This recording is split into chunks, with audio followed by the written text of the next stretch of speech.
everyone, and welcome to the Speakers Bank podcast. And today's podcast topic is called Harmony Week. Joining me today, Catherine. Hi, Catherine. How you going? Hey, Storm. Hi, everybody. Good, thank you. And Nathan. How you going, Hello. Nathan? I'm good, Storm. How are you?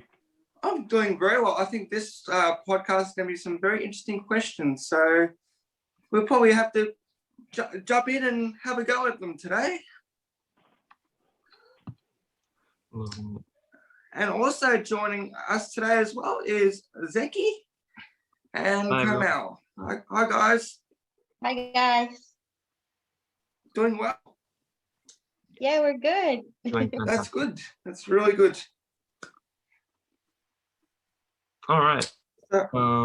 So I guess throwing it over to me then. Yep. So I guess we'll start off with some interesting questions here. So the first question to everyone here is pretty simplistic. What do we understand that Harmony Week is? So who can tell me?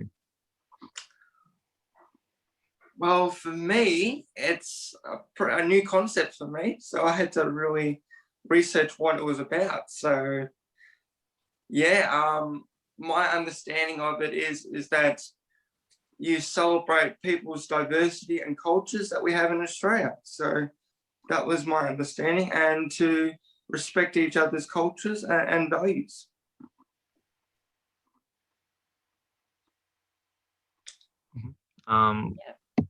Yeah. So I think that's pretty much correct in the sense of what we're trying to do. Hang on, give me 1 second. Nate, are you still there? Yeah, I'm still here. Oh, okay. No, I just realized. Sorry, give me. Yep. So, Nathan, how do you feel about Harmony Day? What do you think it is? In terms of Harmony Day, for me, it seems like it's this whole, celebration where we want to, celebrate, multiple cultures and kind of, I guess focus on the more positive aspects of different races and heritages. Absolutely. I think that's perfect and well summed up. Catherine?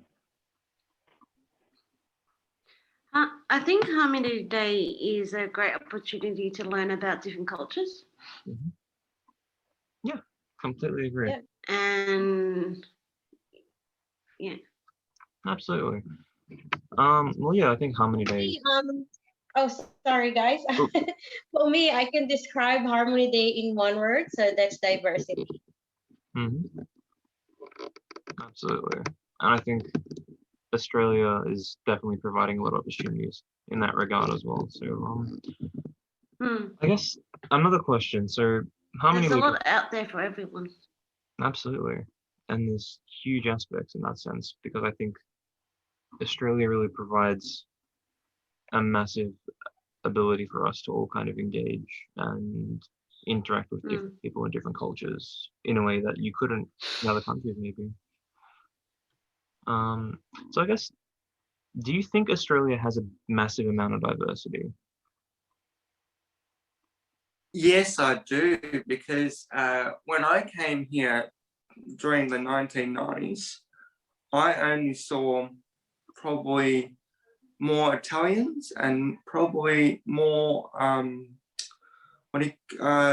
probably more Italians, and then my culture started to come in a little bit more in the 2000s, and then as we were growing into society, the Indian culture came into the country as well. Mm-hmm. That's what I noticed more. So I've noticed a lot more in my communities that there's more of a diverse. When I first started, it was a very basic type of diversity, but it's a massive change to what we have now. Like we have Greeks, Italians, other Asian countries, Chinese. We have got Japanese, Indonesians. It's a wonderful thing to have because you learn different things off different people for their cultures. So that's one of the experiences that I've learned, that the cultures that I've learned has been getting better for me because I've been exposed to that culture. When I first started coming to Australia, I didn't really know much about other cultures other than my culture and Australia's culture. So it was a very, very different experience growing up to what we have now. A question, what does diverse actually mean? That is a really good question. That's a fantastic question. I It think is a very broad question. No, it's a good Because one. I'm not sure with a lot of meanings in words, so that's why I like to ask. well, so I guess diverse generally refers to something that is different or a great deal of like variety. So Like guess, I was told by mum that I have a very mild learning disability, but it's very diverse. So there's a lot more to it. I mean, a lot more to my needs than people can actually see. If people don't know me, they'll probably think I'm just a normal independent person and don't see the disability. But knowing about it, like sometimes I struggle with, I was at a Mexican restaurant and this person spoke really fast. It happens to us. Like if you didn't know if you didn't know English and I was speaking to you fast, you wouldn't understand me. So it goes both ways, I suppose. And anyway, so I struggled with what he was trying to say. And so my friend was just standing next to me and helped me get whatever I needed to get from this restaurant, which was pretty cool. Well, yeah, I guess that's another thing that runs in diversity, I suppose, at the same time, because it can go many ways. And even if you do have a certain disability, I suppose, you can still learn because people are still going to be there and help you through. So I think yeah, exactly. There's a lot there in terms of disability and diversity that can run many ways, which I think is super beneficial for us all. The interesting fact out of something I just learned as well is that nearly half of Australians were born overseas or have at least one parent who were born overseas. Isn't that crazy? There's So, a lot of half. Yeah. That's me. I'm actually one of those people. So yeah, I was born in Thailand, so I was quite lucky that I came here when I was very, very little. Because one of the challenges for people who are overseas that come here for a better quality of life is the language, because I have to learn English, and English is probably the hardest language to learn. I know a lot of people probably don't see it that way, but it really is. And my mum and my sister, because they're not native Australian speakers, that they struggle with the language on a daily basis. They are getting better, but it did take a long time for them to readjust their natural language and then to have an Australian language as well. So yeah. And I think part of the reason people from overseas struggle to grasp the English language is the fact that we can have, two words that sound the same, but they mean completely different things and have a completely different spelling. Whereas most cultures will have one word that means one thing, and it'll be spelled exactly the same way. That's true. Absolutely. And there's also the fact too that we have different rules and regulations as well. So how do I say this? It's like when you're in Thailand, you might have different laws and regulations that apply to them, but when you're in Australia, you have different rules as well. So we've got to adapt to those rules. Yeah. Correct. Yeah, that's true.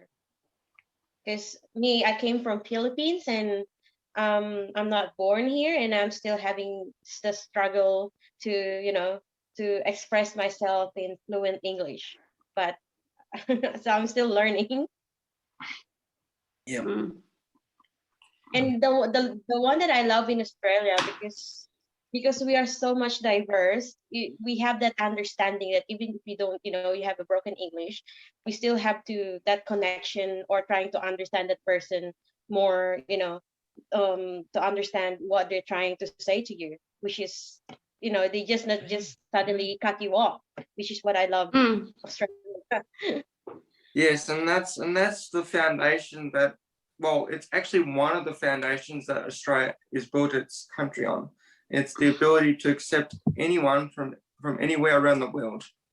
Mm-hmm. And I think that's a fantastic thing. Absolutely. I think it's amazing that we have that ability. And I think it's something that we don't realize that we're given as a freedom because we're so used to it and we take it for granted. Almost. But I guess moving on to something a little bit lighter. So I think Harmony Week is a fantastic way to try different foods as well. So what are some of your favorite international dishes? Oh, mine. Oh, well, I'm from Thai, so mine's got to be the sticky rice and beef. So love just, it's very, very tasty, and I love the like the rice and just eating it and just mixing it with the beef. It's really, really nice. And when it's crispy, oh my God, it's so delicious. Yum. Oh my God. Makes me excited. That's thinking about it. It makes me hungry. How about you, Nathan? I'm generally a big fan of spaghetti, but primarily things like gnocchi, and I also love Yum. a lot of curries and like chilies, Oh, yeah. almost to the point where actually once a year my wife and I in Logan attend a chili festival, and you can get sauces that are so hot that you basically can't feel your face. Like it's ridiculous. That's interesting. I I haven't been to a like- chili festival. How about you, Catherine? I like the Asian cuisines. Like, I'm starting to like Cambodian food, and I've tried Filipino food, but there's not much of the cuisine here. Then there is like Chinese food in that. I went to a place in West Footscray in Barclay Street. There's can't remember what it's called, but it's a Philippine restaurant thingy, and it was quite yummy. So that was a good experience. Yeah, well, for Do me, you like the it was just more about trying different foods out as well, not Yeah. just Thai food. So Yeah. recently I've got into Mexican food, I love Mexican food. Yes, that's yummy. and Tacos. the Japanese food is delicious. So Yeah. I'm really into that too. So I think like we're very, Japanese very food lucky too, here in Australia for that type of stuff. For food. I love Vietnamese. I absolutely love Vietnamese food. It's one of my favorite cuisines. Yeah, Vietnamese food's amazing, especially pho. Like I love. Oh, It's I like the amazing. banh mi. Banh mi is amazing as well, especially a really well made one. It just goes down so well, and it's always so cheap. I get it from Footscray. Is it Does so? anyone know? Camille, do you know Footscray at all? sorry. Do you know? Are you from around the western suburbs, like Footscray, you know? Oh, actually, I'm from near Maribyrnong in Muni Valley. Where? In Muni Valley? Where's that? That's near Maribyrnong, which is where Footscray is. Oh yes, I know. Yeah.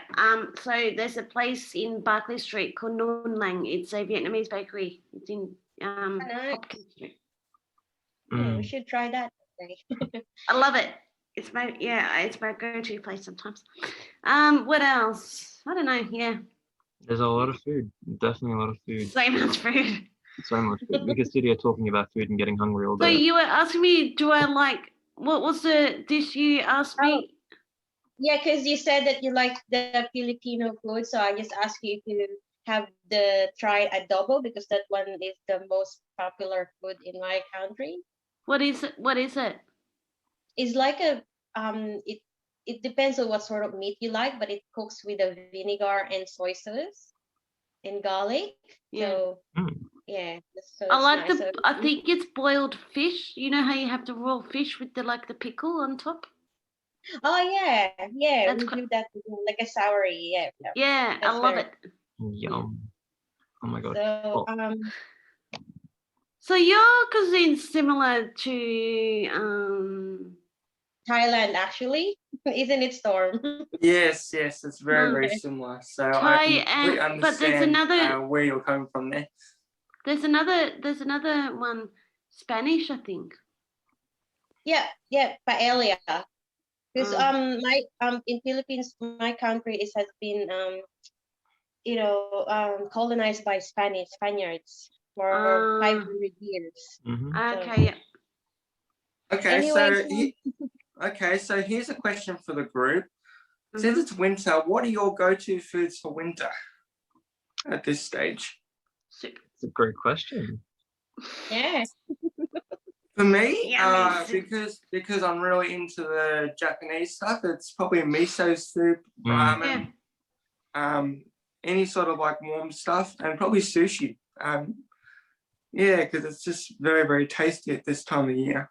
So, Absolutely agree. Sushi is an absolutely amazing dish, and especially with just the right sushi and made perfectly, just goes and down there's so so many different types of sushi you can have too. well. Oh, a sushi train. Looking, Yes. I'm just looking at question 8. Mm-hmm. How about you, Nathan? In terms What are of your winter go-to warmer, foods? well, at the moment, in order to warm myself up, my go-to food is chili, because it heats you up without you even needing to cook it.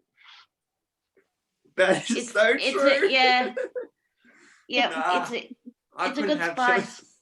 Mm-hmm. In fact, especially like if you go to like supermarkets, you can get some really, really hot chili. Like I went to Safeway, or what they now call Woolworths, and got some on special, and they just get to the point where like I've been adding it to my dinner every night, and you just can't feel your face. But it does keep you nice and warm. That's good. That's good. Definitely That's don't good. try not to lose any taste buds because that's gonna burn your taste buds right off eventually. Not joking. Yeah, I like pho. Yeah. I like soups, but with soups I Mm, like to add chili. yeah, I just definitely. sprinkle chili. I don't like it overpowering, but I do like a little kick. Mm. Yum. Like when I get my banh mi, I always ask for chili. I get the mixed ham. It's quite delicious. Mm, That's nice. Anyway, so after, enough with the food and stuff because Yeah. I'm getting hungry. And Yeah. Catherine, you told you're asking about the question number 8, which is, do you think Australia provides more opportunity to migrants and allows them to express themselves? So Yes. what do you think about this kind of question? I think they are, because we're getting more and more accepting that they do need to leave the country. They need, yeah, like we have a Indian family come into the court. So he's non-verbal autistic, very, gets very excited. They are now immigrants, so they've been accepted to Australia. So now we're hoping that he does get the support, the family gets support to support him, so he can have a good life. Yeah, because Yeah, his needs are quite high. mm-hmm. He's like a child, basically. Mm. Yeah. how about Um, you guys? What else do you think with that questions? Do you think Australia provides opportunity to migrants and express themselves when they're here? It sure does, because I've talked to a lot of people who are from different countries, from vast backgrounds, and a lot of them seem to have a very, very sad backstory, like they're from war-torn countries, or they just don't have good living conditions. So it does provide them with a fresh start, and that's what I love about Australia. It doesn't matter where you've come from or what bad sort of like upbringing you had. There's always an opportunity here to be who you want to be, and that's what I think it's great about Australia. Yeah. Nathan? I think it's one of those things that while Australia provides, you know, people with a lot of great opportunities, I've also seen, the negative side of it, where, everyday Australians that are, especially during the pandemic, that are fighting to get work, can't, because I think the problem is that, you know, as much as you do have a duty of care to keep, you know, people safe that are in, you know, war-torn countries or whatever the circumstance may be, the problem is, you know, economically, it also takes away, you know, from like the everyday Australian to be able to, you know, to be able to work and earn a living as well. Because what we often find, for example, is that a lot of major companies even will even outsource work or give it to migrants before they give it to Australians. And the problem with that is that then it becomes a problem where, you know, Australians that were, you know, born here then struggle to, you know, find work and support family. Mm-hmm. Mhm.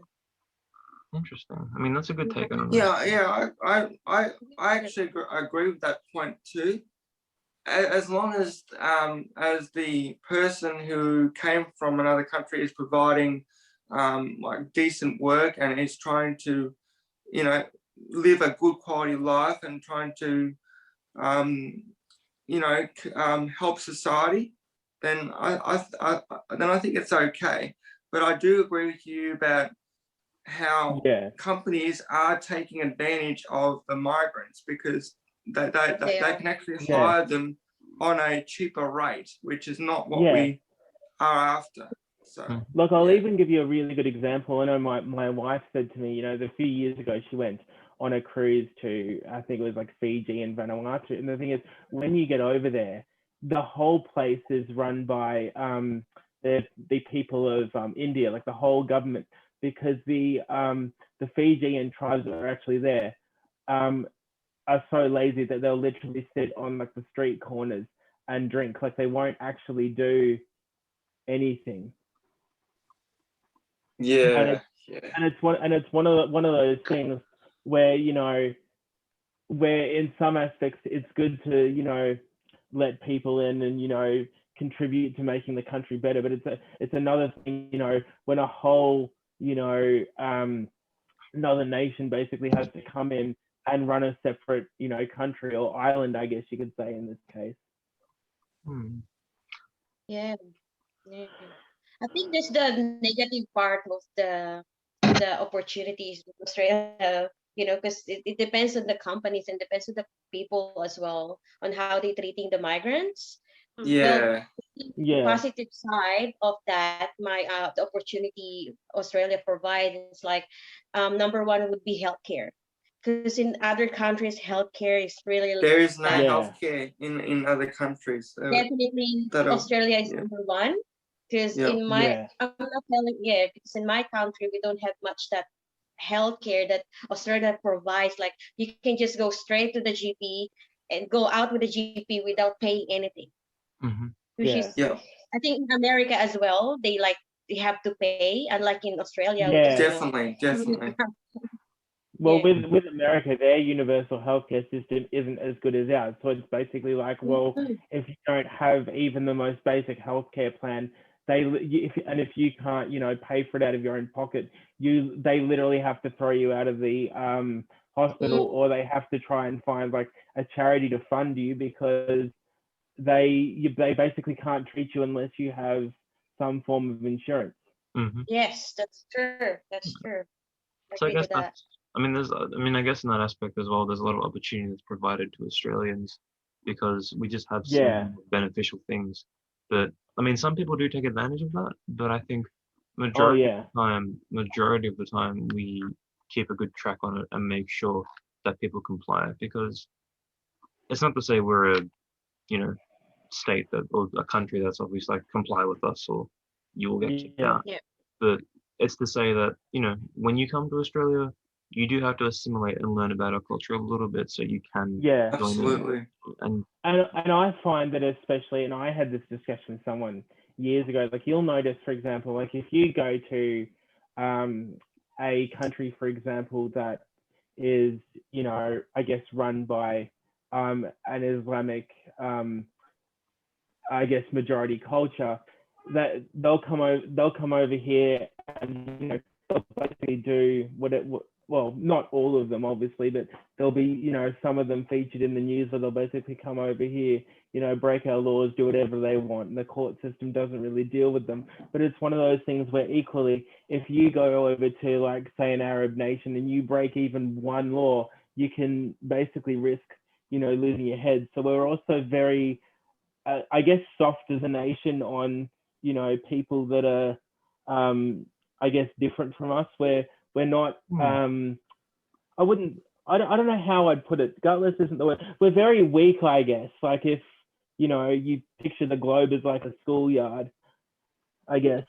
I guess the thing about Australia is the fact that we provide more understanding, and the fact that you have the freedom to explain what is going on, why you've done what you've done. There's Yeah. laws, there's so much that are around us that Yeah. protect us from issues like that. So there's no essential dictatorship or no essential kind of directive thing that someone can choose. There has to be a Yeah. process, and you have to follow that process. You know. But interestingly enough, running into that as well. So another question I had here was just in regards to Indigenous culture. So what Indigenous culture did face? Do you think that Apology Day provided some closure, or is good enough for what they faced, or how do you feel? How does everyone feel about that? For me, it probably doesn't provide closure because, well, for one, we are not Aboriginal people, and we don't really know the full context of what really happened during that horrible time. What it does provide is, it does provide us as a nation to make sure we don't do those horrible acts that we did to the first peoples of our nation, to make sure that it doesn't happen again, because that is a horrible experience, and I'm glad that we have owned it and we have recognized it, but it doesn't take away any sort of the impact that the Aboriginals have to face every day of their lives. So, yeah. I think the problem that we equally have with that, though, Storm, is that it's one of those things where, as we, you know, spoke about in playing this podcast during the week, I sent you guys videos, you know, regarding, like, even, you know, cancel culture. And one of the things that I've noticed as we progress as a society is that the less forgiving, you know, cultures are of injustices. Like, say, for example, to be honest with you, when it comes to, you know, Indigenous culture, like, and it comes to the stolen generation, yes, I absolutely feel for those people that had horrible, terrible things, you know, happen to them, because it's happened in every culture. But at the same time too, as a, you know, Indigenous people, at some point you've got to be able to go, you know, I can forgive you and move past this, because it's one of those things where, you know, if you look at, for example, on government forms and things, when you're asked if, you know, you're Indigenous or Torres Strait Islander, you can access benefits that, you know, I, as a, you know, white, you know, Caucasian male, wouldn't be able to. And I think, you know, Australia's tried to do a lot to, you know, amend, you know, the wrongs that were committed, you know, generations ago. And it's almost as if what I'm seeing is that nothing that we do is really good enough, because people still go, oh, well, you stole my land, you did this, you did that, you know, and people just can't let go. Like, I've seen, for example, there are benefits that you can get out in Aboriginal communities. Like, they'll literally give them, like, free appliances, free housing, and they literally don't even have to work to get it. It's all, you know, paid for by the government. I'll definitely agree with you on the terms of them getting free stuff, and they don't really use it to their best potential most times. But I just want to look at it from another angle. Take the Aboriginal thing out of it. If I was stolen from my family and I wouldn't be able to see my family ever again because of that, I don't think I'd be able to forgive that person or that thing, no matter how many times they say sorry. But what I will say is, at least you have a good understanding and a good interpretation of what happened those horrible days, and then you can try to have better education on the subject to make sure it doesn't happen again. Mm. So I completely understand with you on the Aboriginal side of it, like how they don't always appreciate what we always give them. But at the same time, you've got to understand that the anger is always there because of it's a traumatic experience. So it's sometimes very, really hard to get past that traumatic experience. But I'd put it to you this way, Storm. You know, by not being able to come to a place where you can say to someone, I forgive you for the wrong that you did, is basically like drinking poison and expecting the other person to die. Because in my, you know, I'll give an example. Like I know of people in my life, you know, through time with various circumstances that have refused to forgive a person, and the only person that unforgiveness ends up hurting is them, because it poisons their heart. It makes them very bitter. And when I did research for the podcast, one of the things that links to this is Sorry Day. And one of the reasons, for example, that John Howard wouldn't apologize to the Aboriginals is because at the end of the day, his justification was, at the time that the stolen generation happened, and as much as he acknowledged that it was wrong, he looked at it to say, well, at the end of the day, this was generations ago. I wasn't in power at the time, and I couldn't, you know, I don't really have anything to be sorry for. Now, I do understand, don't get me wrong, from both perspectives, but I also at the end of the day have to go, well, to some degree he's right, because at the end of the day, if, you know, let's say, for example, I do something wrong on Stephen Bank's behalf, at some point, you know, when I, you know, at some point, you know, let's say in 20, 30, 40 years, I die or I leave Speaker's Bank or whatever might happen, the reality is someone can't step into my place and keep apologizing to the victim for whatever wrong that I have committed. Mm. Yeah, unfortunately, that's the problem. Because when we talk about Harmony Day, when I was doing the research, I automatically think, oh, this is going to be very controversial because it's sort of like the Australia Day celebrations. And that's the problem. Like, they could probably forgive a little bit, but they're never going to forgive 100%. And I can totally understand that. And that's the problem with our society at the moment, is that we have these like protests about Australia Day, but there's some people out in the communities that don't really know what they're protesting about or what they're protesting for, which is very, very bad, because it takes away the actual argument that the Aboriginals have for that day. So because they don't really have a full understanding of the actual concept of Australia Day, it kind of ruins their sort of like argument, if that makes sense. Yeah.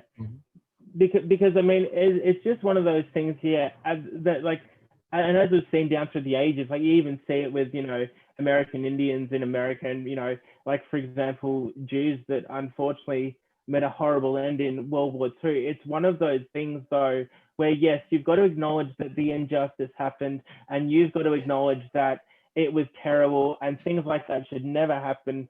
But I guess at the end of the day, if generations go by and you've tried to, you know, show forgiveness on behalf of your ancestors and your forefathers, what more can you do? It's like, for example, I don't know, if someone, you know, hurt someone that I loved, or my wife, for example, at some point, if that person generally tries to make amends, like, I guess whether they do or they don't, at some point I've got to be able to say to that person, I forgive you, you know, whether they shower me with money or benefits or whatever.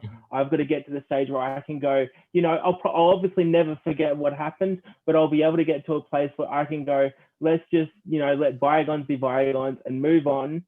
And Fair enough. because the other thing you got to understand too, while I, you know, slowly come down from this high horse, is that, and it's a long way down, is that when it comes to things like, you know, even you know, cancel culture, it's that whole thing where it's just like, you know, people have this habit of, they can't, you know, I guess, get rid of the injustice and move on for it. So they kind of just sweep the controversy under the carpet and go, oh well, we'll just rewrite history. But the reality is, you can't really like do that. Like, I don't know if you know much about when like the first fleet came to Australia, but apparently it's not as bad as what, you know, even the education system would make out, because when the first explorers came over, there was actually no hostility between the Aboriginals and the English at the time. It was more once we started to settle and, you know, things like that, you know, I guess contention started to emerge. So it's one of those things where, you know, one small thing happens in history, and then people that, you know, weren't even affected by it generations later just want to hold on to, you know, the bitterness, even though it's not going to help. Well, unfortunately, I can't comment on whether or not that is, like, how can I say? I can't make a educated comment on the first landings of Australia because I don't really understand it myself. Okay, so to summarize my last point on this question is that yes, you can forgive, but I don't think you can fully forgive some of them, some of the Aboriginals, because, and I'll tell you why, because we continue to have this discussion of whether or not Australia Day should be moved and all that sort of stuff. And then there's other issues underneath that which we don't even know about. Because of my lack of education on the subject, there's got to be some other issues that we don't know about that's been under the carpet for a long, long time. And yeah, and it's just a really, really unfortunate thing where we can't just celebrate Australia Day for what it is, and we have to be divided on the actual day. So I'm actually at the point where I think the day should actually be moved to a day like Harmony Day, because in that way it gets rid of the conflict altogether. Yeah, you could say, oh well, you know, there'll be other conflicts, but then wouldn't you want to have one day where we're all together and we're all, you know, celebrating our cultures and our peace and harmony with each other? That's the point that I wanted to make, because I'm tired of the arguing and the division between, you know, cultures and stuff like that on particular days when I was going through it.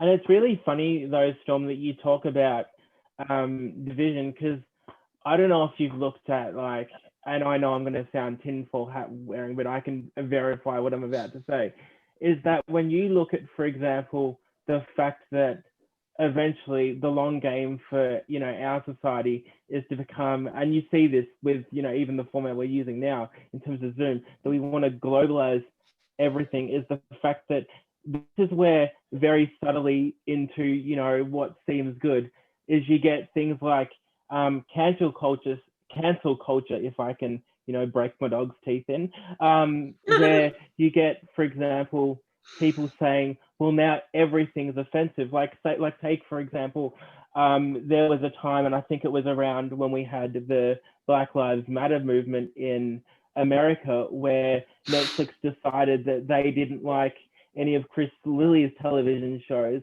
because he played a character who was an islander, who was Tongan.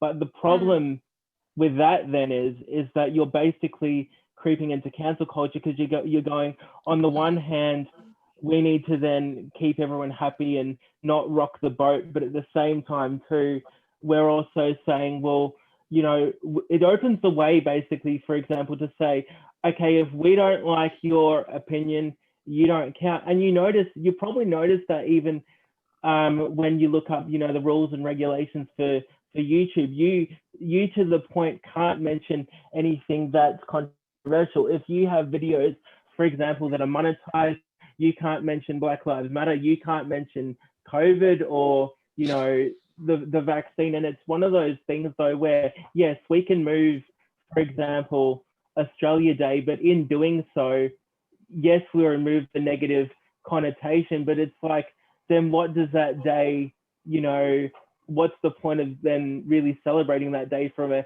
history and historical perspective? Because the whole point of Australia Day is to celebrate the day that we actually became a nation. Yes, but that's according to cultures that aren't affected by that day. Yeah. That's Oh. the problem with that. Yeah. So, but I completely understand where you're coming from, though, because I mean, we live in a society where everything is like politically correct, and it's all yeah. cancel culture, and it's all that. So we are going down on our knees and pretty much going with the 1% or the 10% of the people that don't like the day, Yeah. and just agreeing with them. So I completely agree with that point of view. Like But it's when you say, oh, it's you know, it's a day where all the celebrations of our country, it's actually not. It's a day for specific type of cultures, not all cultures, unfortunately, because of yeah. from the Aboriginal point of view, it is a affected day. So Yeah. But I mean, I honestly don't have a full understanding as to why. Yeah. But from what I've seen, is that it's actually a day from their point of view that the European people, or the white yeah. sort of like society, took over their actual land. Yeah. That was Australia.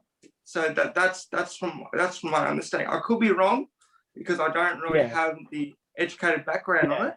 So but I suppose, I apologize if I did Yeah. get that wrong, because I know it's a very sensitive topic, and I take full responsibility if I didn't get the correct Yeah. topic or any sort of pronunciation. but I suppose, to give you a really good example, Storm, and this is because this is where political correctness can head, right? I'm a Christian, so I follow, you know, Jesus Christ, and I believe that he is God and the Son of God, right? The reason we celebrate Easter is because of his death and resurrection. Now, that in Correct. itself, the death in itself is a terrible thing. But the reason that, for example, we as, you know, I as a Christian, for example, celebrate that day is because that's the day, you know, that my sin, for example, was paid for on a cross, and when Jesus conquered death. Now, in reality, the death itself is negative, but it's something that also needs to be celebrated, because yes, it has, you know, some negative aspects, but it also leads to a very good thing. So say, for example, yes, a lot of what happened to the Aboriginals on the date that we celebrate was a terrible thing. But out of that, you know, we birthed, you know, a nation where people still, to some degree, were able to enjoy, you know, freedoms, you know. And the thing is, Australia has always been a very, you know, multicultural, you know, country, you know, where we've invited, you know, all kinds of, you know, races to, you know, live and work in, you know, safety and fairness. And it's all I'm pointing out is that in doing that, if you then move the date and say, oh, okay, well, we're not going to celebrate it on this day, and you make up some, you know, generic day, it kind of takes away from the whole meaning, because it's like, well, I've lost half the foundation which this day was built on. Right. Yeah.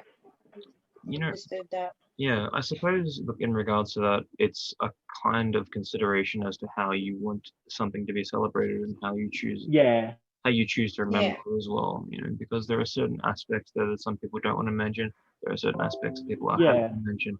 But at the end of the day, what did occur, and you can't really remove Yeah. the past from Yeah. the past. Yeah. Exactly. You can't remove the past from the past. So, you know, within regards to that, I think it's understandable. Like, I understand both of your points and views. Yeah, You know, I do. there's a lot. I do too, and I don't believe Nathan's point is wrong either. But Yeah. I'm trying to advocate for the other Yeah, no. sort of And- people that don't like it. And I don't get me wrong, I don't disregard, you know, or disagree with your opinion at all. I'm just saying that it's one of those things where it's like, to give you a great, example, it's like if someone said to you, Storm, well, and I'll just, for example, I'll make this example up. So let's say you were born on September 11th, all right? Imagine if someone said to you, or your mom said to you, well, we're not going to celebrate your birthday on that day because something really terrible happened in America that we will never forget. America lost 3,000 of its own, hardworking citizens. And I suppose all my point is, it's one of those things where, like, something really bad happens, but you're not celebrating the evil, you're celebrating the good that came out of that. Yeah, unfortunately though, on that day, there's some people that just look at the evil.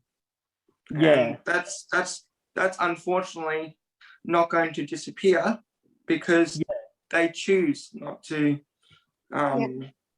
not to try to what's the word? They don't try to look at it from another point of view. So that's the issue there.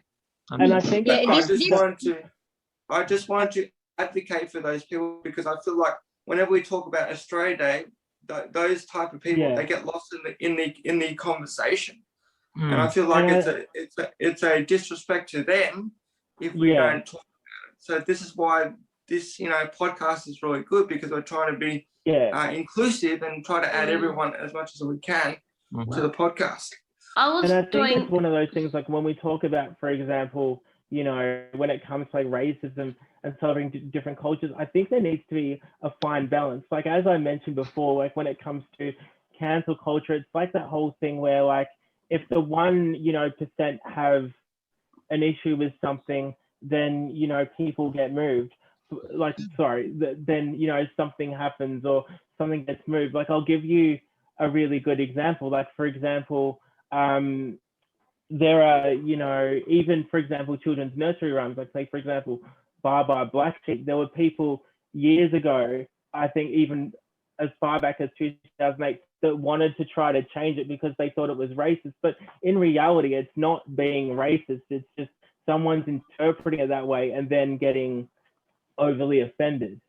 Absolutely. I think that in society today, there's too many words and people try to twist it to recognize that that's what they think that's what they think that word actually means when it's actually not. I mean, look at the gay time thing with the ice cream. It actually means happy when it's not really a racist type slur to to that community. Yeah, well, I think we could sit here pretty much all day discussing these topics in regards to cancel culture. It's very interesting. Exactly. It's a massive, huge topic. But I think it might be a little time to move on. Because otherwise we're going to sit here and probably spend 24 hours discussing this and not sleep at all. That's right. Don't tempt me to do a marathon. I'm kidding. I mean, I could tempt you, but could you stay awake? No, that's a joke. With plenty of coffee, yeah. I wouldn't put Nathan Parson to stay awake either. He would be. Well, guys, I just want to say a fact with the Harmon today. So, did you know that Advanced Australia Fair, the national anthem of Australia, was created by a Scottish-born? Yes. I've actually interesting. Saw that on a YouTube video, so that was very interesting. Yeah, it's great. Yeah. There's a song. Sorry, please catch me up. I did hear that audio. We were doing a performance for this. I can't remember what it was for, but there was a debate not to sing I Am Australian. No one wanted to sing that song. I don't know why, but yeah.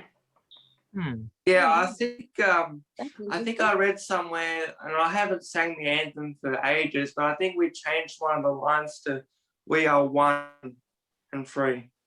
Yeah. Or something like that. Yeah, well, that's how the lyrics are. We are one, but we are many, and from all the lands on earth we come. Because I don't know exactly the reason why we changed it, but I think that was one of the words that got changed in our anthem. Absolutely. So, Well, I guess moving on from that. Oh yeah, sorry, and Nate. So Camille was just saying previously that so the Advanced Australia Fair, was it Advanced Australia Fair? Yeah, Yeah, was- and that's one Created of them. that was created by someone with Scottish heritage originally. yeah. So So that that's was, how why you That's pretty see cool. them, yeah, which so that was a is fact. yeah. So I guess to wrap this up, guys, what do you feel the biggest takeaway from Harmony Week / Harmony Day is for everyone here? that's a For big me, question. I think if we need Harmony Day to remind ourselves that we need to respect other people's cultures and diversities, then we're in trouble. But I think if Harmony Day is used to recognize that we are one country and we are a diverse country and that we accept everyone for who they are, no matter what background they're from, I think, and we celebrate those cultures, I think that's where Yeah. it is good at. Absolutely. Yeah, Nathan? I think it's one of those things where you're right in the sense that we need to, I guess, focus on the I guess, positive aspects of everything. But I think one of the key things to take away from this day is that it should show us that, no matter where we come from, and even if we disagree with each other, that everyone should be, whether it be on social media or podcasts like this, we should all be entitled to a free opinion, even if Absolutely. people don't agree with it. Mhm. Yep. And that, Yeah. I think, is a fantastic point, because without free speech, without a free opinion, how can you see other people's points of views as well? It needs to be. And I think, Mm, because I think if you, and I'll just quickly say this, Zeki, and you can look this up on YouTube, but Rowan Atkinson, the guy that played Mr. Bean and Johnny English, he actually did a speech regarding his concern that free speech is actually dying, because again, you notice with like Facebook, Instagram, and TikTok that if you, or even YouTube, for example, you say something they don't like, they will literally, demonetize you or do anything to, get you off the platform. And I think that's where I'm concerned that we're not focused on in terms of, Harmony Day is going, okay, not only do we need to respect each other's race, but we also need to respect one another's, sense of humor, someone's opinion, everything like that. I think it all should be in one big basket, I guess. Absolutely. How about you, Catherine? Is there anything take away from Harmony Day? Who, me? Yes. Yeah. I'm not sure. That's all right. So for me, I think I'm just gonna say about Harmony Day's motto. Their motto is everyone's belong. Yeah, So Yeah. that sounds right. Perfectly agree. I'll go for that too. Everyone belongs. I love that. So yeah, I'm Even different national, like respecting different nationalities, I still see the mainstream and the people with disabilities are still a struggle that we need to work on as well. that's a really good point to make. I think. Because I know a mum who has a young child who's got high functioning Down syndrome, Mhm. and she's at a mainstream school and she's finding it very challenging. Mhm. Obviously, Yeah. trying to fit in, like basically like what I went through at school. I want to try and advocate for her and find supports, because I don't want to see children like what I went through, because there's so much more out there. So Yeah. next time I see the mum, I want to give her my number and said I would like to meet up with you and discuss further if you would Wow. like. That's amazing. That's a what I fantastic want. That's point. why working with Valid and hoping to get work, that will be a good starting point for me, Hopefully. because I'm really good at speaking. Just leave the door. Amazing. Hey, Zeki. Can you this up? So I guess to wrap it up from my perspective, at least, what I've taken on from Harmony Day is the fact that there's a lot of inclusive behaviors and a lot of inclusive things that we can do and how to like obviously include people in diversity itself. Yeah. And I think Australia has a lot that we take for granted, and Yeah. we forget Absolutely.